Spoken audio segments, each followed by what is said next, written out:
İqtisadi zonadasınız, hörmətli tamaşaçılar. Hər gün insanların bank kartlarından uğurlanan vəsaitlərlə bağlı məlumatlar açıqlanır. Bir gün 20 min, bir gün 30 min, bəzən daha yüksək məbləğlər dələduzluq yolu ilə ələ keçirilir. Kiməsə bank əməkdaşı, kiməsə sığorta işçisi, bir çoxlarını hətta yaxın qohumunun adı ilə belə aldadırlar. Dövlət qurumları və mətbuat maarifləndirməni genişləndirdikcə görünür, dələduzlar da dırnaq arası inkişaflarını edirlər, yeni üsullar tapırlar. Bu kimi hallarla necə mübarizə aparılır? Kiber təhlükələr qarşısında vətəndaşlara nə etmək tövsiyə olunur? Suallarımızı Elektron Təhlükəsizlik Xidmətinin rəis müavini Elvin Şahverdieva ünvanlayacaq. Axşamınız xeyirli olsun. Elvin müəllim, xoş gəlmisiniz. Axşamınız xeyirli olsun Güney xanım. Biz qeyd etdik ki, son vaxtlar vətəndaşların bank kartlarından ciddi məbləğlər uğurlanır və baxmayaraq ki, həm sizin qurum, həm hüquq mühafizə orqanları bununla bağlı kifayət qədər maarifləndirmə, məlumatlandırma işlərini həyata keçirirlər. Amma yenə də vətəndaşlar aldanırlar. Dələduzlar əsasən hansı üsullardan istifadə edirlər ki, vətəndaşlar bütün görülən işlərə baxmayaraq yenə də aldanırlar? Müasir dövrdə rəqəmsallaşmanın gətirdiyi rahatçılıq həm də özündən kiber təhlükələri gətirir. Və kiber təhlükələrin artması fonunda da vurğuladığınız kimi dövlət qurumları tərəfindən kifayət qədər maarifləndirici tədbirlərin görülməsi, bununla yanaşı da informasiya və kiber təhlükəsizlik tədbirlərinin gücləndirilməsi üçün digər kompleks tədbirlər icra edilməkdədir. Biz nümunə olaraq deyə bilərik ki, ölkədə artıq təsdiq olunmuş 2023-cü il və 2027-ci ili əhatə edən informasiya və kiber təhlükəsizliyi üzrə strategiyada müəyyən kompleks tədbirlərin icrası göstərilmişdir və aktiv olaraq da bu sahədə dövlət qurumları tərəfindən müəyyən kompleks tədbirlər icra olunur. Və sual olunur ki, bu tədbirlərin görülməsi bəhs edilmir ki, vətəndaşlarımızı bu sahədə maariflənsinlər. Maarifləndirmə ilə bağlı Elektron Təhlükəsizlik Xidməti olaraq biz məlumat verə bilərik ki, son 2 il ərzində 42 minə yaxın vətəndaşın bu sahədə maarifləndirilməsi həyata keçirilmişdir. Və bir çox maarifləndirici vizualları biz avtobus xablarında, nəqliyyat infrastrukturunda, metrolarda, beynəlxalq hava limanında biz vizualları vətəndaşların maarifləndirilməsi üçün nümayiş etdiririk.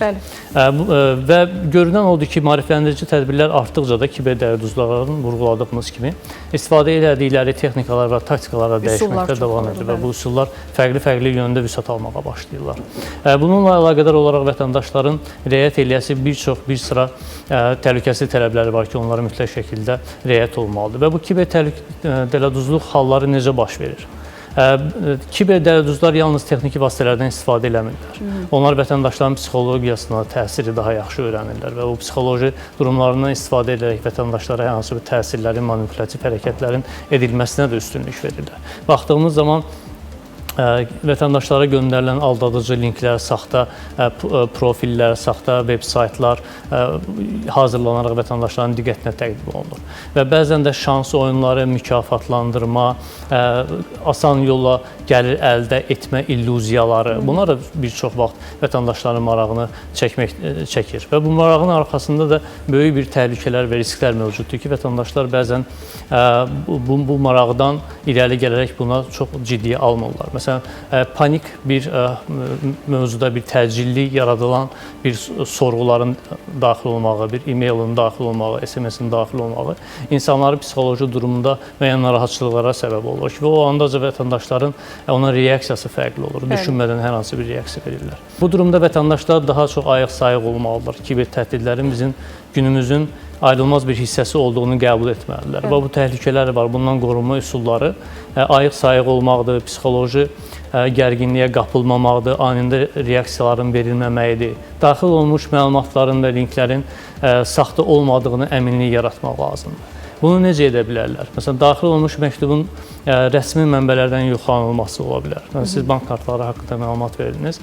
Bir çox hallarda Elektron Təhlükəsizlik Xidmətindən daxil olan sorğuların böyük əksəriyyətində bank məlumatlarının, bank kartlarından müəyyən vəsaitinin uğurlanması kimi biz sorğuları əldə edirik. Və görünən odur ki, daha çox asan yolla pul qazancları ilə bağlı, maliyyənin asan yolla əldə edilməsi illüziyaları var ki, onlara vətəndaşlarımız daha tez inanırlar. Və kiber dələduzlar daha çox, belə deyim, aldatmaqdan yox, inandırmaqdan irəli gələrək daha çox öz fəaliyyət istiqamətlərini genişləndirirlər.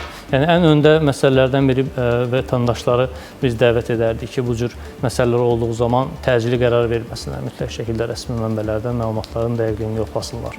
Bu qədər işlər görülür, bu qədər məlumat paylaşılır. Varmı bir azalma statistikası dələduzluq hallarından bağlı və yaxud da ki, bu insanların aldanması ilə bağlı? Bizə daxil olan statistik sorğulara baxsaq, sorğuların statistikasına baxdığımız zaman 2024-cü ilin analoji dövrü ərzində, birinci rübü ərzində biz baxsaq, 2025-ci ilə nəzər yetirsək, azalmaların sayı 20-30%-ə qədər azalma müşahidə olunur. Və bunun da bazasında dayanan əsas məsələ maarifləndirmə tədbirlərinin həyata keçirilməsidir. Vurğuladığınız kimi aidiyyəti dövlət qurumları tərəfindən, banklar tərəfindən maarifləndirici tədbirlər həyata keçirilir. Və ən çox müşahidə olunan phishing hücumları, aldadıcı linklərlə bağlı daha az sorğular daxil olmağa başlayır. Belə deyək, klassik tələlərdən artıq vətəndaşlarımız xəbərdardırlar. Bir də Daxili İşlər Nazirliyinin bu yaxınlarda açıqladığı o rəqəmlər də kifayət qədər insanlarda şübhəci bir davranışı formalaşdırmaqdadır. Çünki bu günləri baxdığımız zaman hər kəsin ətrafında bir dostu və tanışı var ki, bu maliyyə fırıldaqçılığı ilə artıq üzləşiblər. Və vətəndaşlar artıq ehtiyat etməyə başlayırlar, şəxsi məlumatlarının paylaşılmasına daha diqqətlə yanaşırlar və bu statistik göstəricilərdə biz azalma müşahidə edirik. Bir də bir məqamı vurğulamaq istərdim. Bizim ölkəmizdə hal-hazırda vüsət alan bu kiberdələduzluq halları daha çox klassik bir tələ metodlarıdır. Biz vurğuladığımız kimi bura phishing hücumlarıdır, saxta web ünvanlardır və bizim vətəndaşlarımız bu sahədə maarifləndirməyə davam edirlər. Amma biz dünya təcrübəsinə baxdığımız zaman bir çox ölkələrdə kibergigiyena qaydalarına riayət etmək kifayət qədər yüksək səviyyədədir. Və onların aldadılması bu üsullarla elə də rahat deyil. Yəni orada müəyyən bir çətinliklər var. Bizdə daha bəsit formadadır, belə deyək. Bizdə daha bəsit üsullardan istifadə olunur və biz bu maarifləndirmə tədbirlərini artırdıqca, daha çox gündəmə gətirdikcə kiberdələduzlar da bu vasitələrdən yan keçmə üsullarını, daha çox psixoloji vasitələrdən istifadə etmək üsulları ilə vətəndaşların cəlb edilməsinə daha maraq göstərirlər. Yəni azalma müşahidə olunur, amma müəyyən qədər təkmilləşdirmə işləri aparılmalıdır. Maarifləndirmə bir dəfə olunan bir proses deyil. Baxın, qeyd etdiniz ki, zənglər gəlir, linklər gəlir, phishing hücumlar, amma belə hallar olur ki, misal üçün vətəndaşın heç bir xəbəri olmadan da onun bank hesabından pul çıxarılmış olur. Bu necə baş verir? Vətəndaş deyir ki, mən heç bir əməliyyat yerinə yetirməmişəm, amma məbləğ çıxıb. Baxın, bu sual tez-tez verilən suallardan biridir ki, mən heç bir fəaliyyət etmədim, mən heç nəyə toxunmadım, amma mənim bank hesablarımdan müəyyən bir vəsaitin çıxmasına səbəb oldu bu. Bu texnoloji olaraq o qədər də mümkün görsənmir. Çünki hər bir fəaliyyətin sonunda bir texnoloji addımlar var, texniki addımlar var. Siz ona riayət edirsiniz və müəyyən vəsaiti əldə etmək üçün orada mütləq şəkildə hər hansı bir linkə klikləmək lazımdır və yaxud da həmin vətəndaş barəsində müəyyən məlumatların mütləq şəkildə dark webə və yaxud da ki, internetin açıq bir profillərində yayımlanması həyata keçirilmədən bunlar mümkün deyil. Və əgər suala geri dönüş eləsək ki, mən heç bir aktivlik göstərməmişəm, əməliyyat etməmişəm, amma baxmaq lazımdır, o kart məlumatlarını harasa qeydiyyatdan keçirdibmi, kiməsə yönləndiribmi? Məsələn, sizinlə tez-tez rastlaşdığınız bir məqam var. Bizim bu WhatsApp messengerin üzərindən müəyyən qədər pul köçürmələri zamanı kartların mübadiləsi həyata keçirilir. Yəni, biz rahat şəkildə kartlarımızı şəklini çəkib digər bir vətəndaşa, dostumuza, tanışımıza göndərə bilirik. Amma ondan sonra o nə baş verdiyi haqqında bizim məlumatımız yoxdur. Yəni, onun telefonu kiminsə əlinə mi keçdi? Və ən tez-tez yayılan bir üsul var ki, məsələn, telefonların təmirə verilməsi məsələsi olur. Və orada vətəndaşların böyük əksəriyyəti sadə, bəsit şifrələrdən istifadə edirlər və çox rahatçılıqla müəyyən təmir yerlərinə verirlər və telefonların təmir edirlər. Uşaqların da rolu ola bilirmi? Uşaqların da rolu var. Əlbəttə ki, mən onun öz yerdə toxunacağam. Biz gənclərin, yaşlıların maarifləndirilməsi ilə bağlı danışırıq, amma burada uşaqların da, az yaşlıların da bir rolu var. Və bəzən biz fərqinə varmadan, məsələn, öz övladlarımıza müəyyən bir telefonu hədiyyə etdiyimiz zaman müəyyən akkauntdan qeydiyyatdan keçiririk, müəyyən hesablarla qeydiyyatdan keçiririk. Və çox zaman bu elə özümüzün hesablarımız olur və biz o hesaba bağladığımız zaman telefonu aktivləşdirib öz övladlarımıza təqdim edirik. Amma övladların fəaliyyətinə, davranışlarına biz riayət edirik-mi? O da böyük bir sualdır. Və onun elədiyi hər bir addım sizin özünüzün hesabınızın ələ keçirilməsinə gətirib çıxarda biləcək bir istiqamət ola bilər, bir vektor ola bilər. Ona görə burada nüansların sayı çoxdur heç də həmişə bu deyilən söz reallığı, doğruluğu əks elətdirmir. Müəyyən qədər o motivlərin araşdırılması və dəlillərin araşdırılmasına ehtiyac duyulur.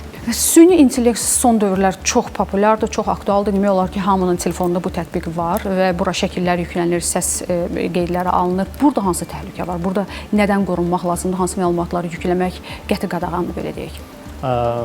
Düz vurğulayırsınız. Bu da gündəmin ən aktual məsələlərindəndir süni intellekt. Bununla bağlı bizim verə biləcəyimiz tövsiyələrimiz var ki, biz şəxsi məlumatların paylaşılmamasını, məsələn, sosial şəbəkələrdə paylaşılmamasını, buna qarşı həssas rəftar olunmasını eyni süni intellekt baxımından da vurğulamaq istərdik. Çünki süni intellektdə siz müəyyən bir məlumatlarınızı, şəxsi məlumatlarınızı, özünüz haqqında profillərinizdə əks olan məlumatları yüklədiyiniz zaman süni intellekt o məlumatları toplayır, təhlil edir və gələcəkdə onunla bağlı hansı qərarları verəcəyi süni intellektlə bağlı bizim elə böyük bir məlumatımız yoxdur. Və bu maraq özündə müəyyən riskləri daşımaqdadır. Onun üçün tövsiyə edərdik ki, şəxsi məlumatlarınızı, həssas məlumatlarınızı süni intellektə həvalə edəndə düşünün.